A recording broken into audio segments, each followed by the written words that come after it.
Good evening. How are you? Looking good. Everybody ready for the snow? I'm loving this winter because you never know what the heck is going to be the next week. So good evening. This is Beverly Cosham. You know me. How many years have I been here? Longer than time. But we want to welcome you to our joint committee meeting tonight. And I will now turn the over to Bill Penniman. He was hiding behind Paul, so I called Paul.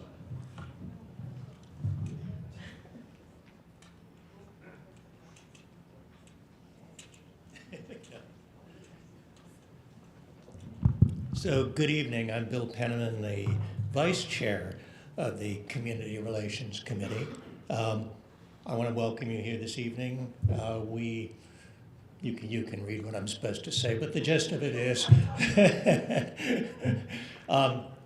we want your feedback. We welcome your feedback. We need your feedback in order to be sure that the programs we are implementing and the ones we would like to undertake or should undertake are ones that fit with the community's needs. So please give us your thoughts, and with that, I will turn it over to Lisa. Thank you.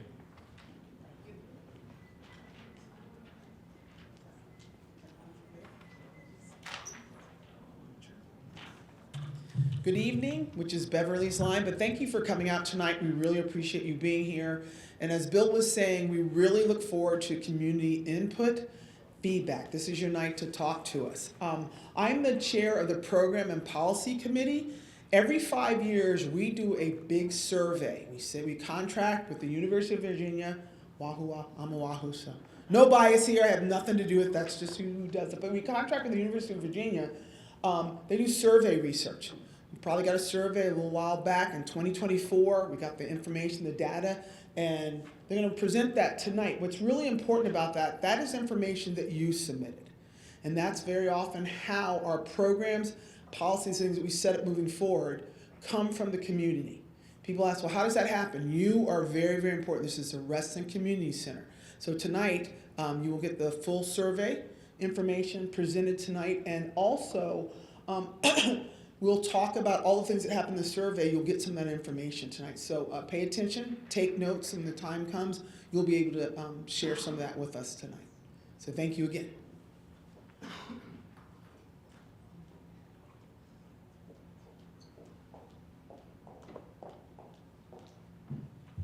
Good evening. I see a few faces I haven't met before. My name is Bibi Nguyen. I'm the new Executive Director of RCC. And tonight, this is our agenda. I'm going to go over some key highlights for the year, and then we will move into Dr. Kara Fitzgibbon's survey results, and then open up for any community input. And at that time, please come up to the mic in the middle of the room for your remarks. But I will start out by just providing some key highlights in 2024. Our RCC participation data calculated over the whole entire calendar year to include the 4 seasons of RCC programming. And in 2024, we saw an increase across the board in participation and revenue. Overall, our participation saw a total of 158,489 participants, which represent a 20.6% increase over the prior year. That doesn't include the RCC facility rental services, and that participation number, we saw 84,502 participants, and that's a 52.2% increase over 2023. So combined programming and rental participation data for 2024, we saw 242,991 patrons who have received programs and services or attended an activity here at RCC. Moving on to a very important milestone. This is 5 years since RCC received our CAPRA accreditation in October 2020, and our accreditation specialist, Brian Gannon, is in the audience. Just last month, submitted all of our evidence of compliance to the 151 standards that we are committed to. And this year, in April, the week of April 28th, we'll be receiving a site visit from three visitors that are going to come and audit and make sure that we're doing achieving all of those evidence of compliance. So for the past year, Brian has been leading the whole entire agency and updating a lot of our procedural, our emergency action plans, all the reference documents that guide the way that we do business. So it's been a very large effort, and we just finished that up and submitted everything last month. And we're looking forward to really showcasing and showing off our community center as well as our community in April. I want to update everybody on RCC on Wheels. Last year, we hear a lot of input for the RCC on Wheels, and this year we're excited to announce that we debut it at the Holiday Parade back in November. The lead time to procure and delivery of a RCC on Wheels vehicle takes about 18 months. So what we have done is we have rented an enterprise rental and beautifully wrapped it. And in the next few months, we're going to socialize that vehicle and bring it out into the community sites while our offsite collaboration team develop the programs that are going to be delivered by that vehicle come summer and fall. A couple of other areas of programs that are under investigation right now that we're exploring. Kevin Danaher, our Leisure and Learning Director, is working on exploring a summer school aftercare program at Dogwood Elementary School. And the goal of it is to increase summer school participation. And in conjunction with that exploration, the school has also is exploring Learn to Swim programs. So there's some cross-departmental programs that are being looked at. In addition, in ONC and offsite collaboration, Maggie Parker is also exploring a jazz concert series at a new venue, the South Lakes Village Center. But that will be coming probably sometime in the fall. Moving on to capital projects updates. In 2024, we completed the energy utilization improvement project, and that project included the installation of 219 solar panels. We replaced facility boilers and related HVAC system components, as well as replace the entire facility with LED lighting throughout the building. So the project is directly contributing to the county's goals for environmental sustainability. And this year, 2025, will be the first year that we are going to capture those utility savings that are guaranteed by our project coordinator, CMTA.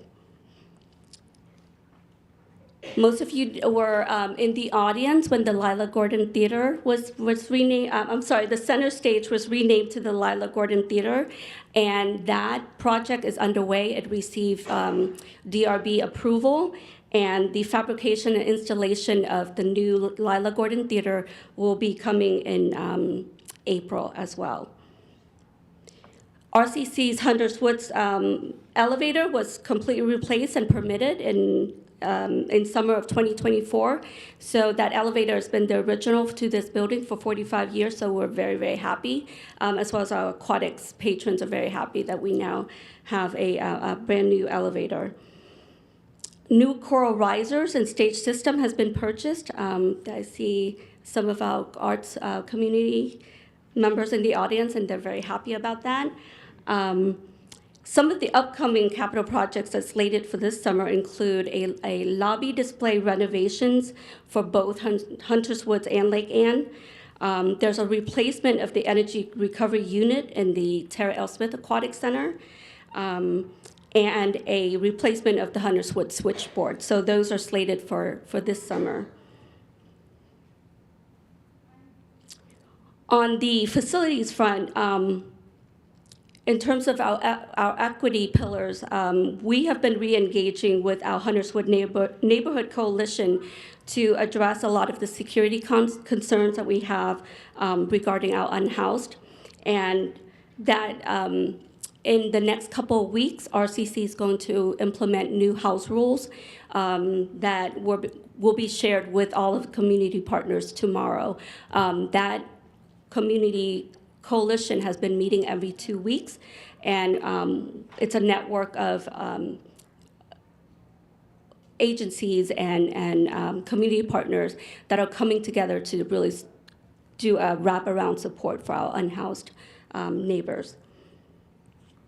And two, as one of the things that Lila laid the foundation for before she left was to conduct 2 sessions of an all-day mental health first aid training for all of our partners and staff, our frontline staff who needs them, and that will be coming in May.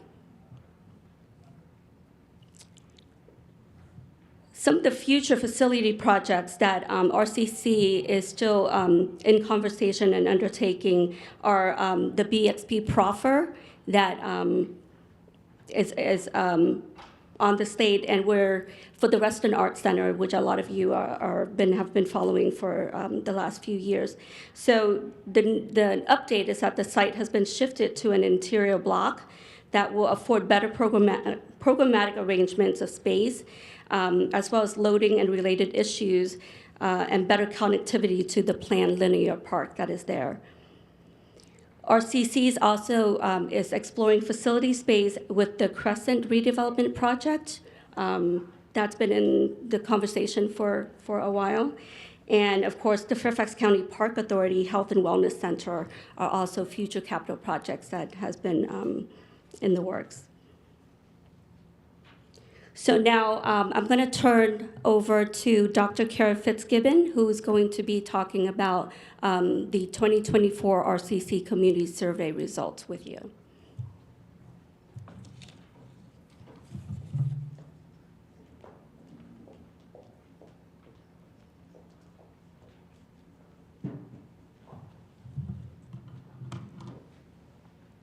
Great. Well, thank you for having me this evening. My name is Kara Fitzgibbon. I'm the director of the Center for Survey Research at UVA's Walden Cooper Center.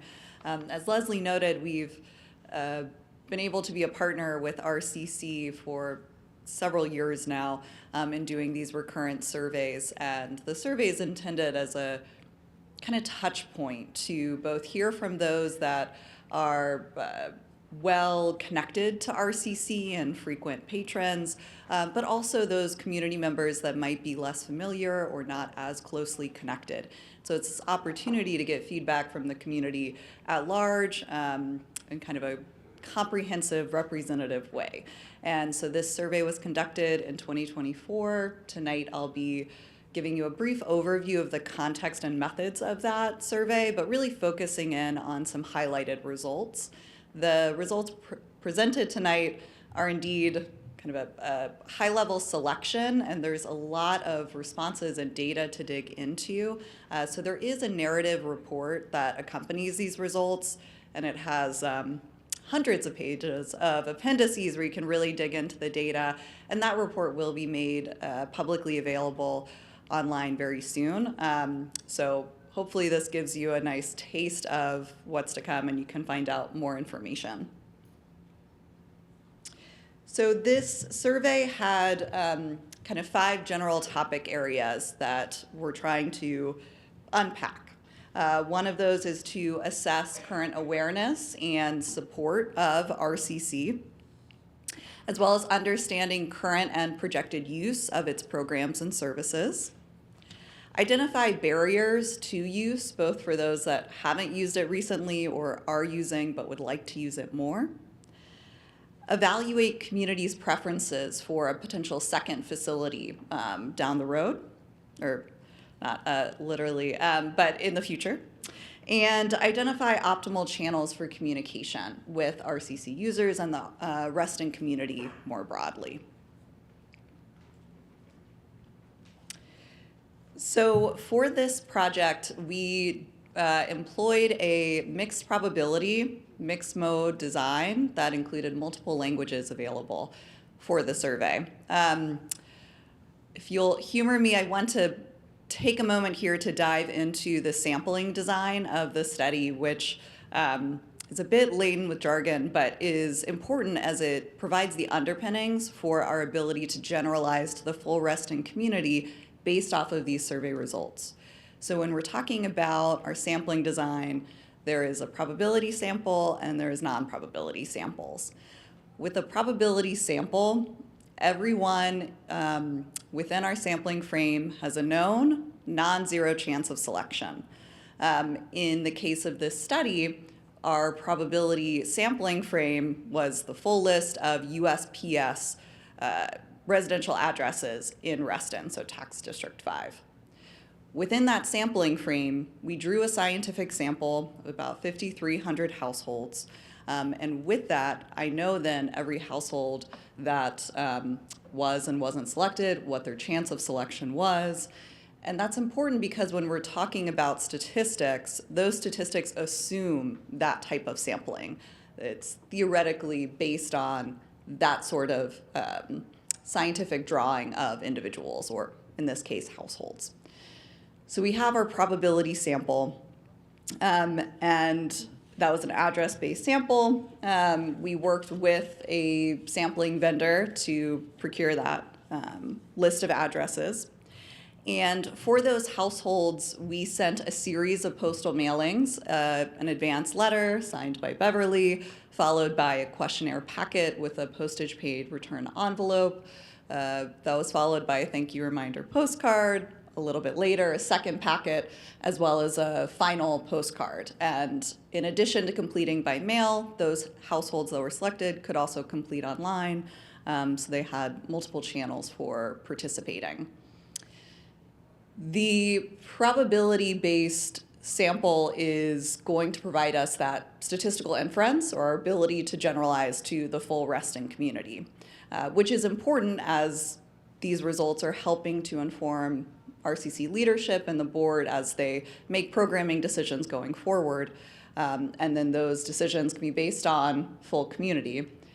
But these points of outreach are also about engagement, including those that are well connected to RCC, and maybe they didn't happen to be selected for the probability-based survey. We wanted to make sure they still had an opportunity to participate, and it's possible folks in this room did that, and that was done through our non-probability survey. So that was a link that was available on through the RCC website and their channels of communication that anyone who lived or worked in Reston could participate.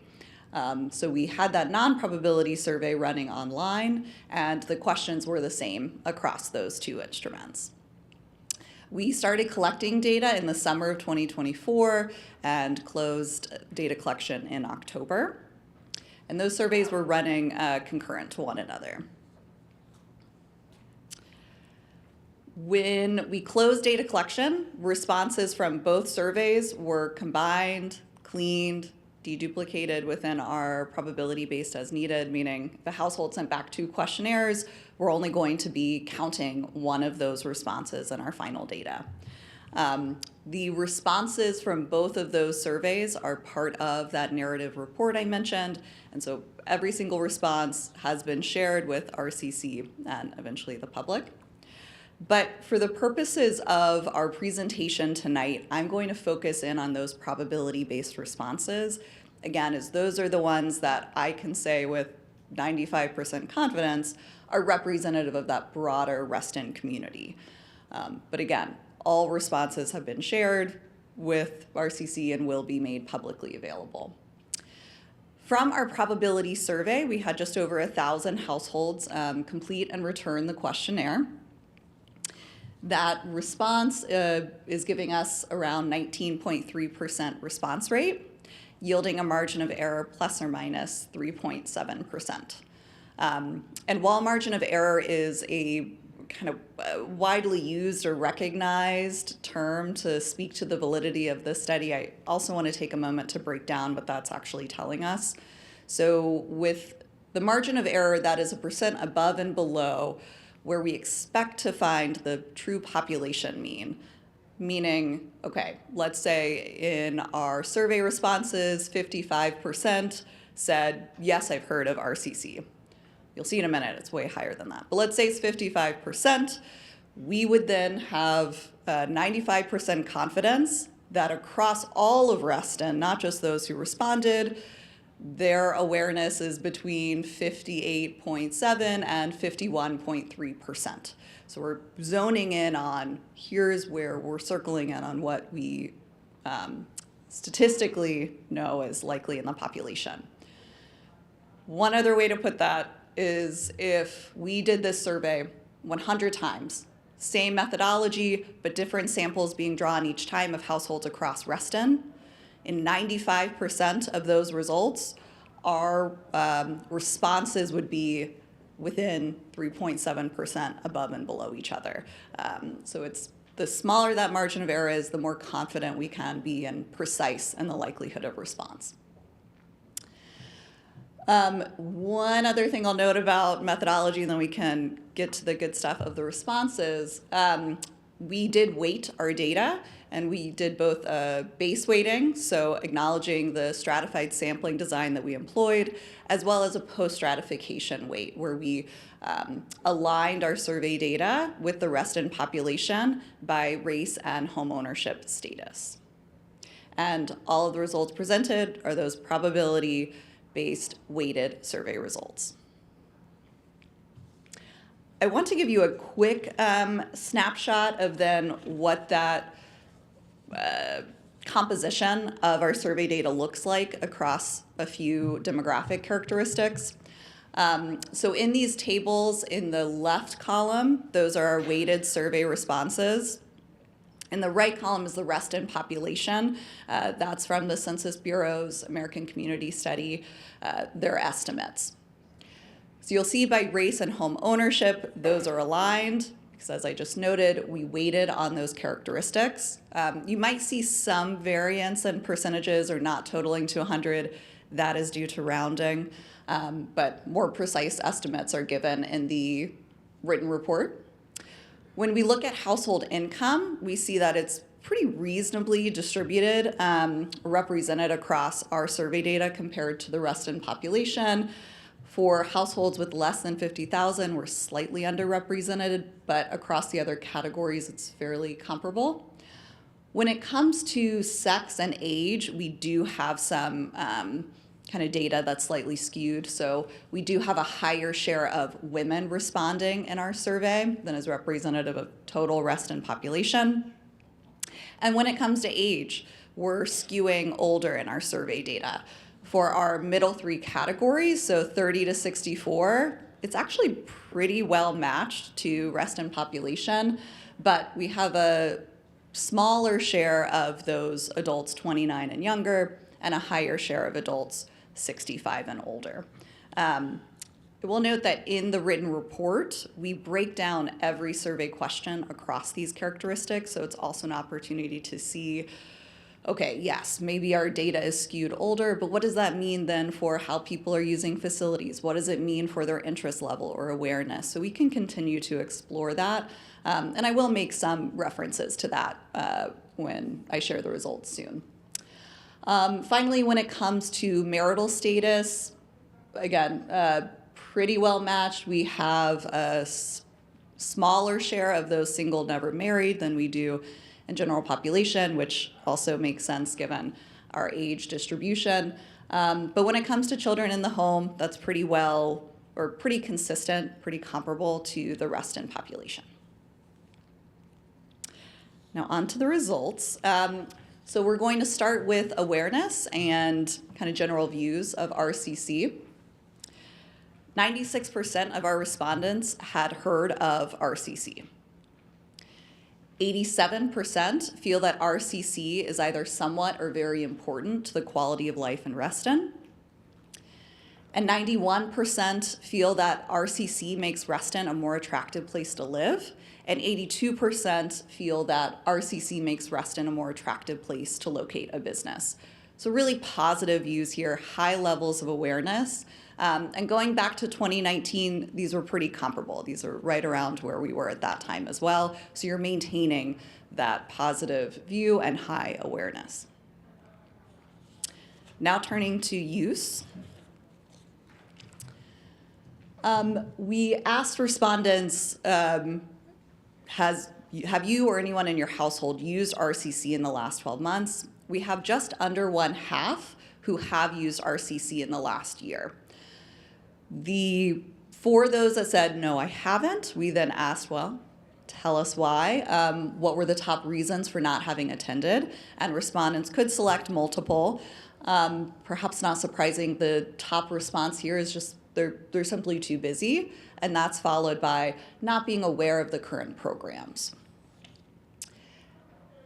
If we kind of zoom out then to our respondents overall, so we have 52% who haven't used in the last year. We then asked those folks, okay, well, have you or a household member ever used RCC or attended a program or utilized a service? And when we look at that overall, we have 72% of our respondents have at some point in time used RCC. So even though we have under half having used it in the last year, if we expand that time frame, we have high use across our respondent pool. Now, when we turn to desired participation, it's very encouraging.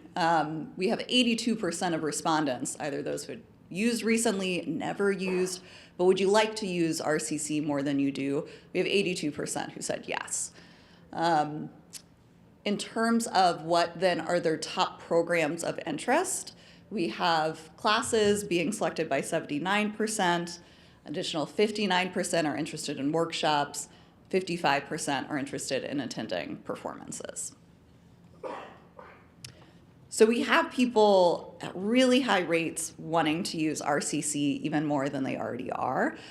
So a natural question is, what is stopping them? So we asked a series of questions listing off possible barriers that an individual might encounter that could stop them or make it more difficult to attend RCC.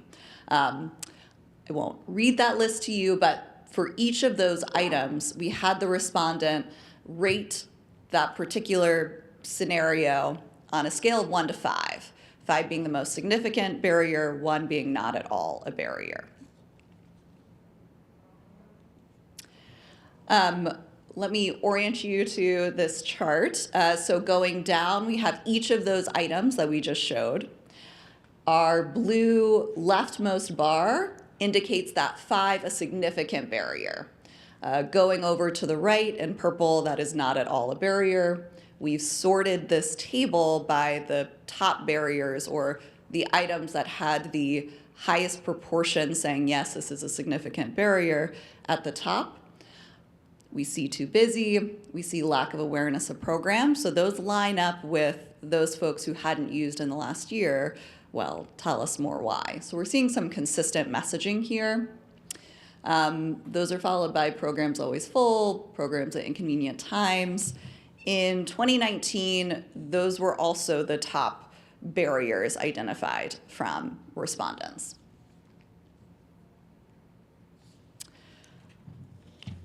We also asked then about, for the different programs and services provided by Reston Community Center, what is your either current use or potential interest, or perhaps not at all interested?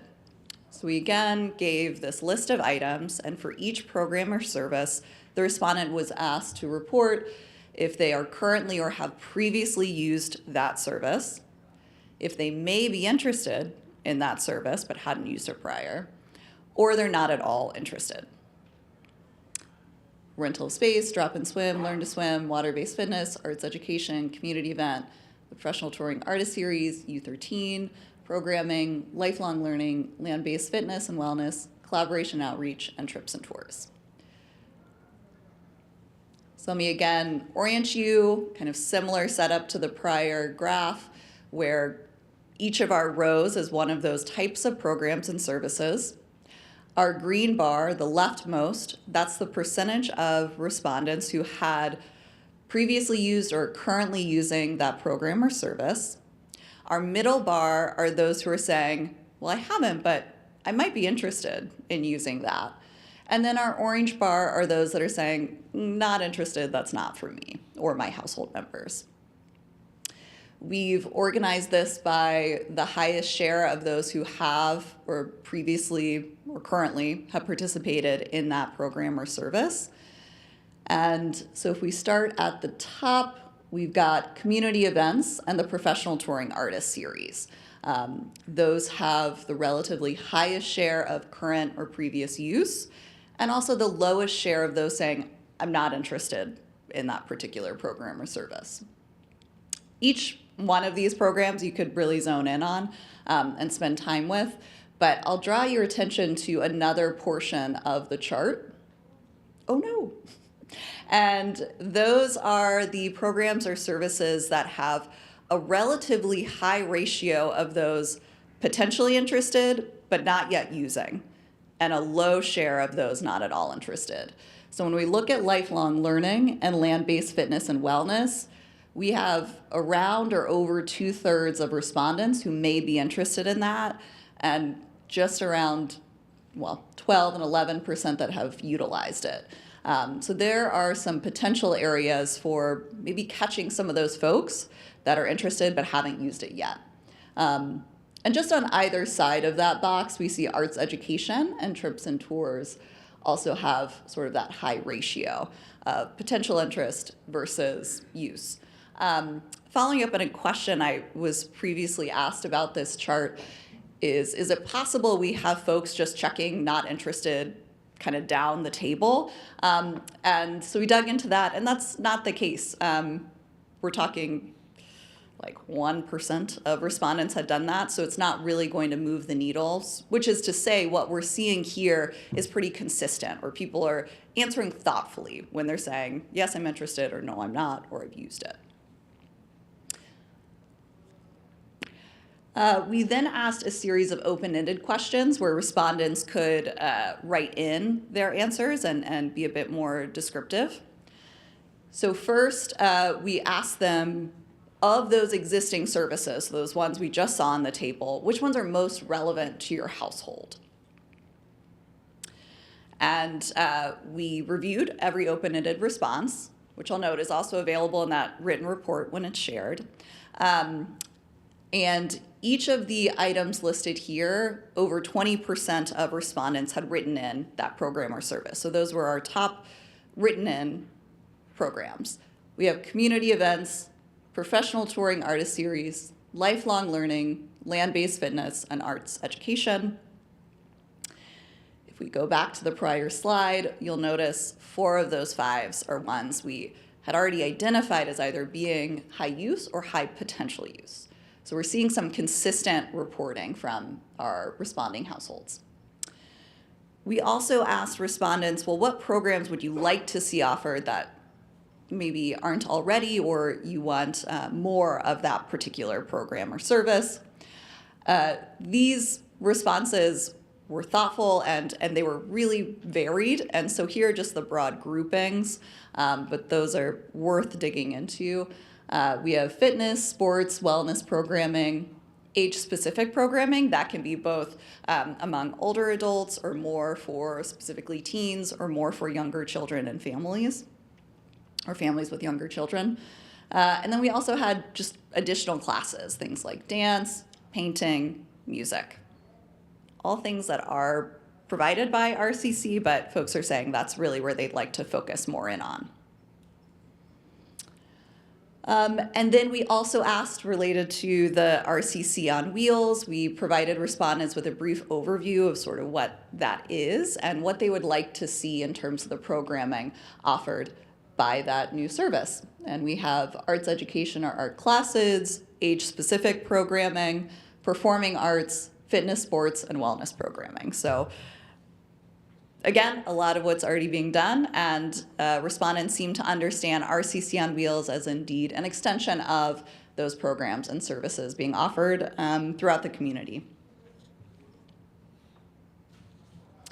Now turning to preferences for a second facility. So in our questionnaire, we informed respondents who might not already know that in 2039, the Lake Ann lease will be ending. And so RCC leadership and board are now at a stage that they need to be considering that planning out. So we asked a series of preferences related to where and what that second facility might be. First, we gave them 4 general locations within Reston where it could be situated, and for each of those locations, asked respondents to speak to their preference level for that being the second location. And we have on the far left, the darker blue is strongly prefer, over to the right in the lighter blue of not at all prefer. We see that Lake Ann had the strongest preference ratings, whereas South Reston had the lowest preference ratings. We then gave a series of different facility features that the second facility might have and asked respondents to rate their preference on each of those features. And I'll note that many of these feature items came out of that community session February or March 2024 as part of that community input. And so those ideas are continuing to be explored. In terms of how our respondents felt about those different features, we have good acoustics and gathering areas, fitness studios and equipment, and strong streaming capabilities at the top. But you'll see even down on our last row, there's not at all prefer high ratio for any of these items. So folks kind of want it all, but these are how those features were rated relative to one another. When it came to access at the second facility, respondents considered it somewhat or very important for the facility to be in proximity to biking and walking trails. 73% felt that way. And just under 2/3 or 64% felt it was somewhat or very important for that second facility to be easily accessed by public transit. When it came to the types of programs, this was listed as a multiple response, so folks could select multiple, but the top selected type of program were fitness and wellness programs, followed by social events, then performing arts and life skills classes. When it came to ownership, or what the financial arrangement might be for that second facility, we presented respondents with 3 general arrangement types. RCC owns the building outright, RCC leases the building, or RCC goes into a joint arrangement with a developer to have access to the building. Respondents were presented with each of those options and then asked to rank them from first choice, second choice, third choice. These are the percentages of first choice selection. So the top first choice was for RCC to own the building. That was selected by 56% of respondents. Just under 18% selected lease as their first choice, and over a quarter, 28%, selected joint arrangement as their first choice. We're going to wrap up by talking about communications, and then I'll pause and have folks ask any questions they might have. So when it comes to communications, we started by asking, what media do you regularly use? Independent of RCC or seeking leisure activities, just what are you on a regular basis? 60% said they regularly engage with online journalism, 48% Facebook, 43% television streaming, and 40% Instagram. We also asked this question in 2019, and when it comes to communication, we're seeing striking differences just in the 5 years since we had last surveyed folks. So in 2019, online journalism was again the top response, but that was then followed by broadcast TV and radio, each of those being selected by over half of our respondents. So we're really seeing a change in behaviors. And I'm sure folks can relate to that and think through, what are you checking on a regular daily or weekly basis?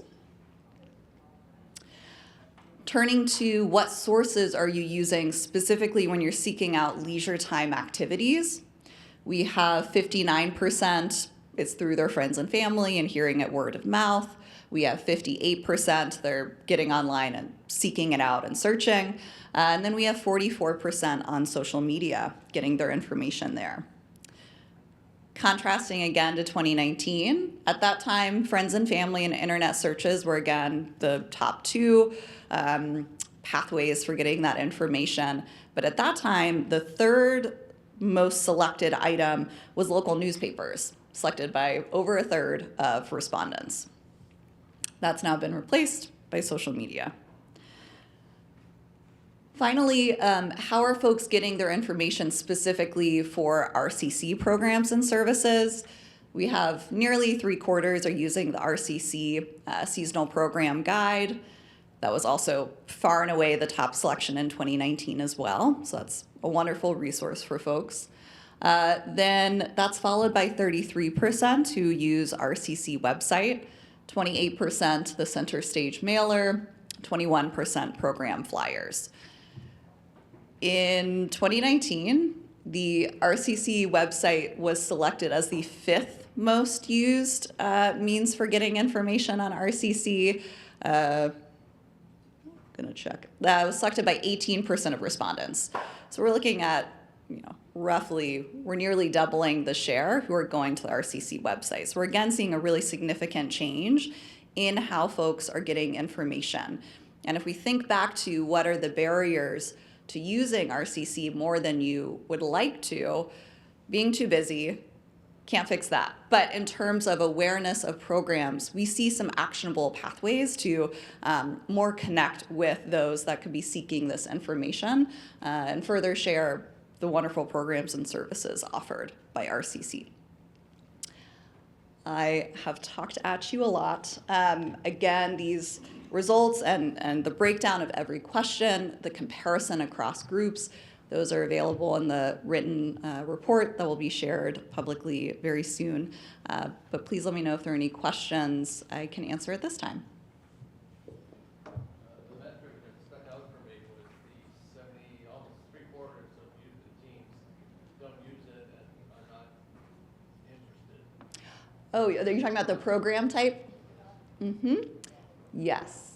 Any crosstabs on age, income level, validation? Oh, there we go.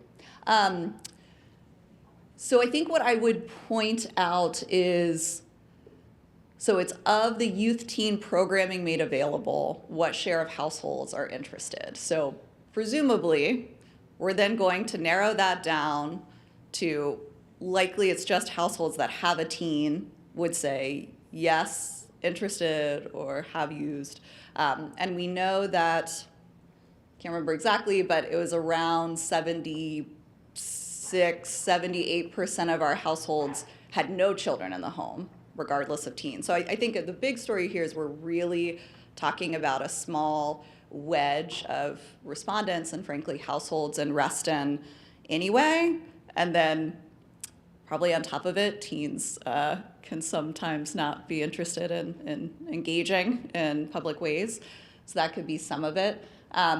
This is one where, and so I'm sorry, to answer your question, in terms of crosstabs about that youth teen, that data is available. I don't have it off the top of my head, so I'm sorry, I can't speak to trends there. But you're right that I think that's an area to zone in on and look at.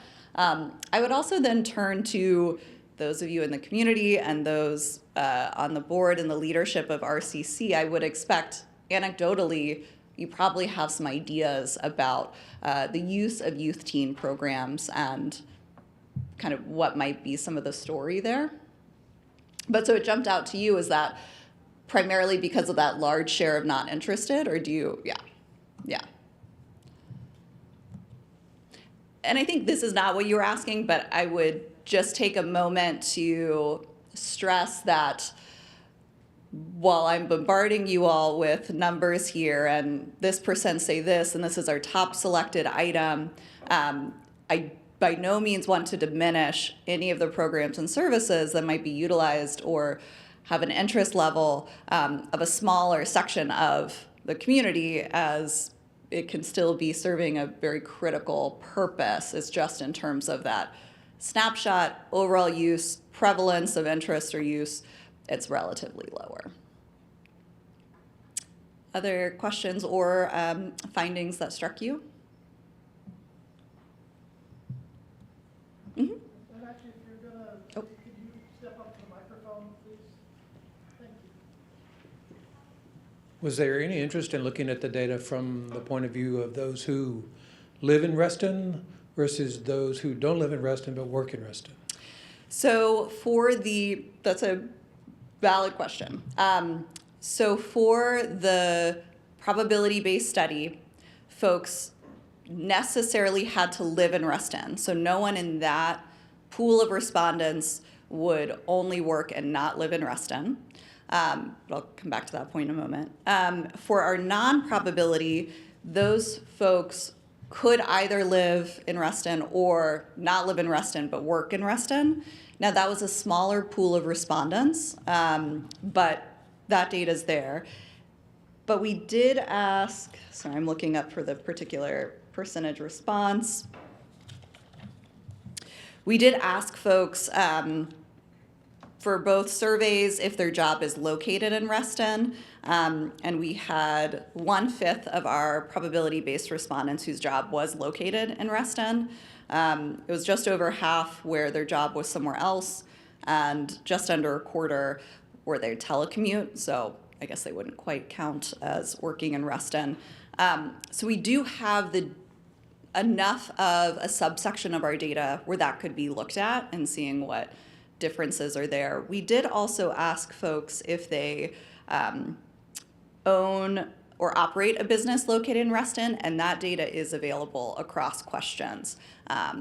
So in other words, for business owners in Reston, do they maybe feel differently or view RCC in a different light than those who are not business owners in Reston? So kind of getting at some of the angle there.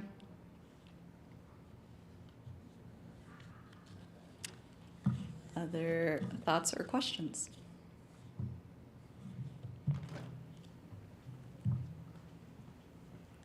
Hi, thank you for that. I'm Ruth Ann Pinkman with the Reston Corral. Thank you so much for that great information. A couple of questions. One, what is the rate of return? It was 19 point something this year. How does that compare to the last time?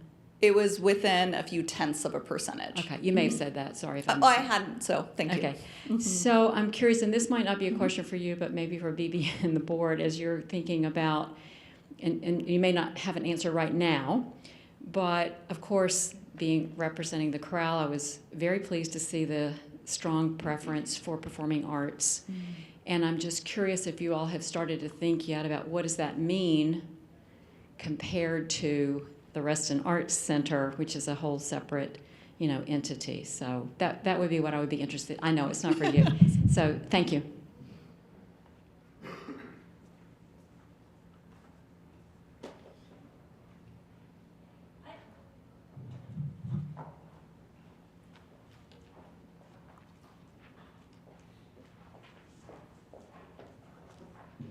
I think the results really speaks to the strong support for performing arts or for the arts.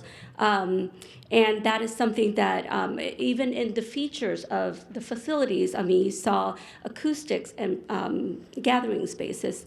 I think that all speaks to that strong support for the arts that we've seen. That is still a very long way away. Our board and myself are very engaged to continue that conversation. But that is something that to me is still is not imminent yet.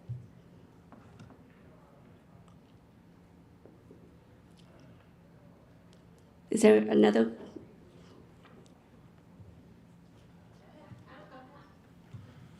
Hi there, I'm Michael Barrett-Jones. I'm the president of the Reston Community Players, so nods to our colleague in the arts.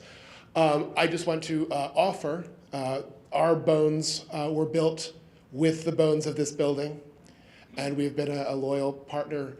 When that conversation does start to come down the pike, we very much would like to exhort the board and the committees to include us as we were 45 years ago.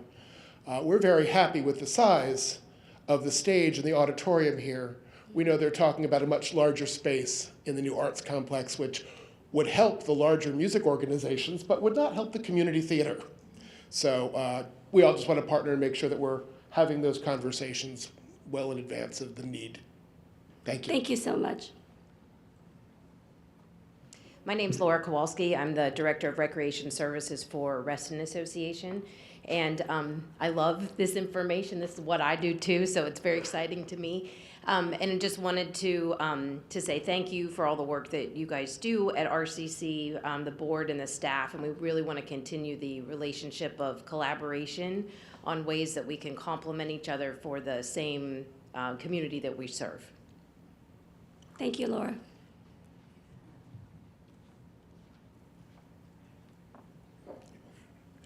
Hi, my name is Nick Cord. I work with community partner Cornerstones. I'm looking at this data about types of programming that people are accessing, what their barriers are, et cetera. Do we have any breakdown of this by whether or not respondents use the RCC fee waiver program? Not in the community survey, but I can answer that for you.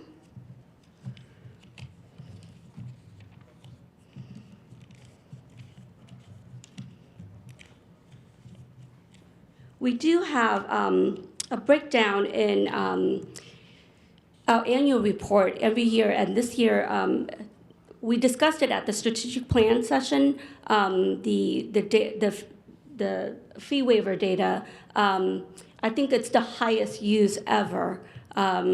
Over 200,000 has been used in 2024 towards our fee waiver, and the bulk of that is in summer camp programming. And of course, coming from Cornerstones, most of our patrons come from the Opportunity Neighborhoods communities. Okay, yeah, maybe we can have a conversation in another space where we can just get a little peek into the data. Yeah, absolutely. For sort of like what I know other for programs sure. or what interest in future programs people who are using the fee waivers might be interested in. Yeah, I know in our annual report, we break down into households, zip codes, amounts, and then break it down into the areas of programming as well. So we'll share that with you. Okay, thank you. Mm-hmm.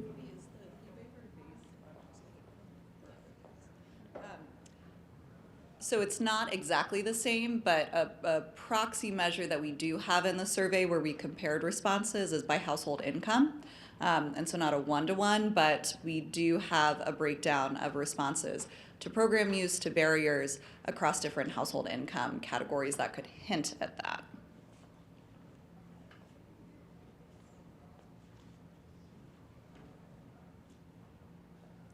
Any other questions, comments? Tammy? Ooh, that's dangerous when you know my name before I get up here. Tammy Petrine. I've been a Reston resident for 49 years. Am involved in a lot of organizations in Reston. I sort of feel like I'm out of the body experience given what we're experiencing nationally, which is our neighbor in the district and tons of employees in Fairfax County and Reston. Excuse me. I think we all acknowledge that the world has flipped on its head, and we really don't know where we're going or what our needs are at this point. Thank you so much. Thank you for doing this survey.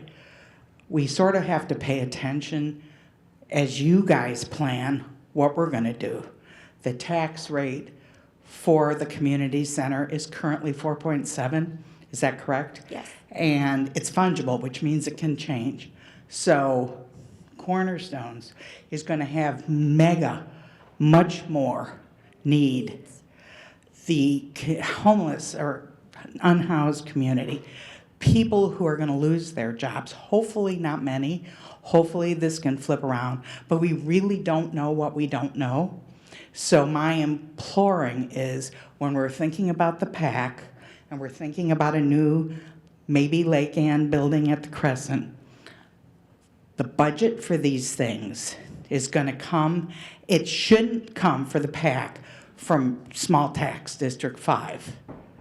I just sat and listened to the developer, Boston Properties, give their spiel on what they're planning for phase 2 of Reston Next or Gateway, where that PAC would be located. Not a word was said about the county paying for that.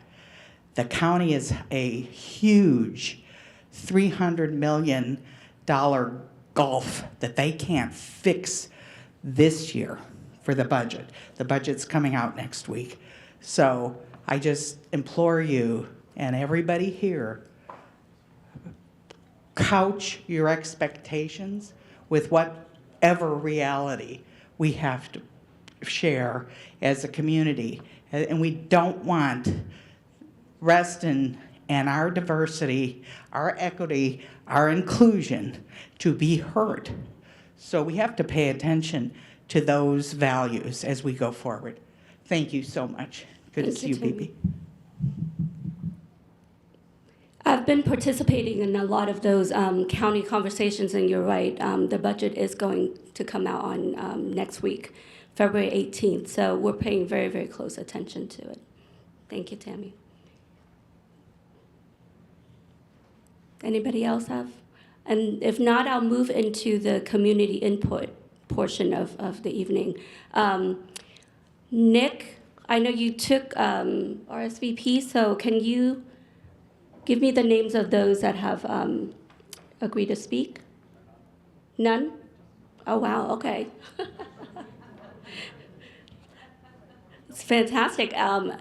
Last chance, anybody have any comments or questions for Kara, for the board, for myself?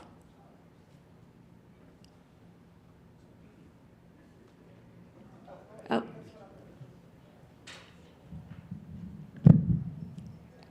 I didn't identify myself earlier. I'm Bill Threlkell with Cornerstone's Vice President of Community Building and Neighborhood Resources. Just my ignorance, so I'm taking the opportunity to become less ignorant. There was a mention about a second facility, which was a little confusing to me because RCC has a second facility. So I was like, oh, okay. So then it was explained that there's a lease, I guess, that's going to expire. So could you just talk about that? Like even when I got that explanation, I was like, okay, wait a minute. So second facility, meaning this one will stay here and you'll also have another one, or it's just a little bit confusing for me. Right. I think saying the second does think that but we do have two right now, so it could be a third. But I think the conversation to explore facility space in light of that lease ending in 2039, I think the board needs to kind of look at all the different avenues that we have, whether we do stay at Lake Ann or whether we, even if we do stay at Lake Ann, there is long wait list. There in our fitness programs and our arts education programs, the wait lists for those spaces are just phenomenal. And we have to look at other space where we can continue to provide those demands.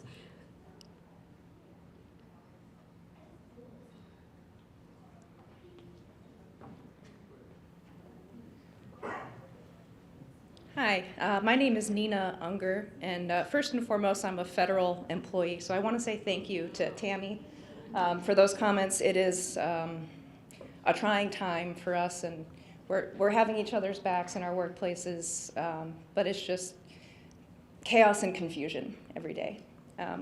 But what I actually wanted to share is what's been making me happy and helping me sleep at night, which is the fact that I just recently started a new performing arts nonprofit to bring long-form improv comedy to the community. I am looking for ways, if you have a population of people who could just use some humor and I can come play improv games with them, let's do it, let's do it. And I'm gonna be having a show actually in this space on April 11th that will be open to the public. And those tickets will be released soon. We're still working out a few more details, but thank you very much. Again, my name is Nina Unger, and the organization is the Reflex Improv Foundation, which is fiscally sponsored by the Core Foundation. Thank you. Thank you, Nina.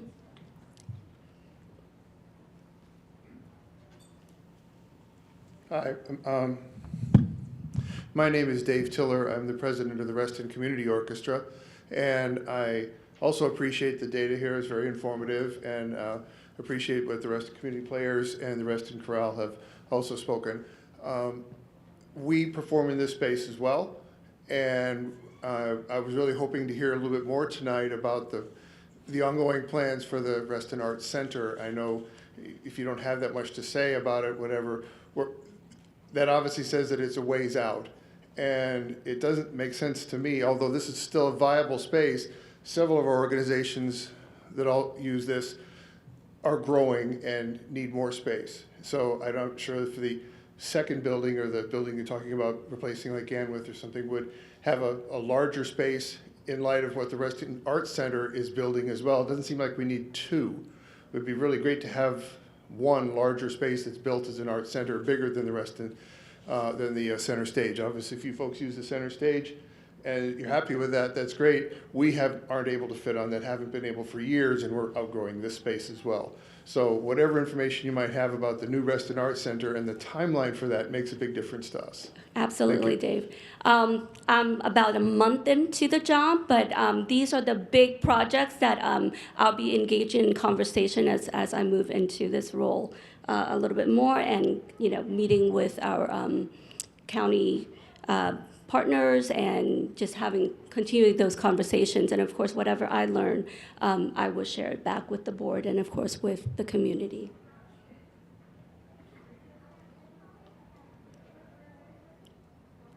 Anybody else?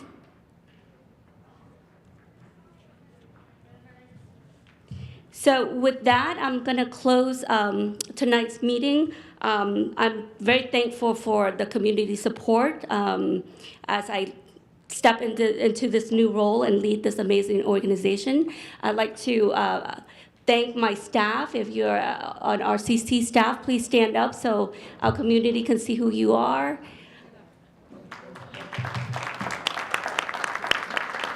They've been amazing, so supportive, so thank you. And I want to thank my board. This is the greatest board that I get to work with. And thank you for the community members and all of you who have come out tonight. Please stay safe. I just have a couple of notes to summarize what I've heard. This is the second time that I've heard the survey results. And it's what I've observed is that I'm so happy to walk into a 96% awareness of RCC. I mean, that's just mind-blowing to me. We have a strong community recognition. We have a strong civic value to this community, and I'm going to continue to build on that and take it even to the next level, whatever that is, including all the things that you care about that I've been hearing tonight. So thank you so much. I wanted to also let you know that I will be having a deputy director in 2 weeks. She'll be joining us on February 24th, and I look forward to introducing her to the community as well.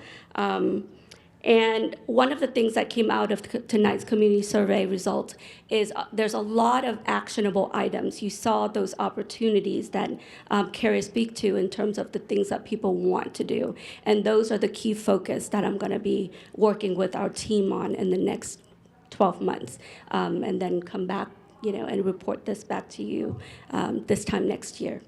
So with that, I want to thank you, everybody, for coming out. Please stay safe with the next weather event, and be safe wherever you go. Thank you.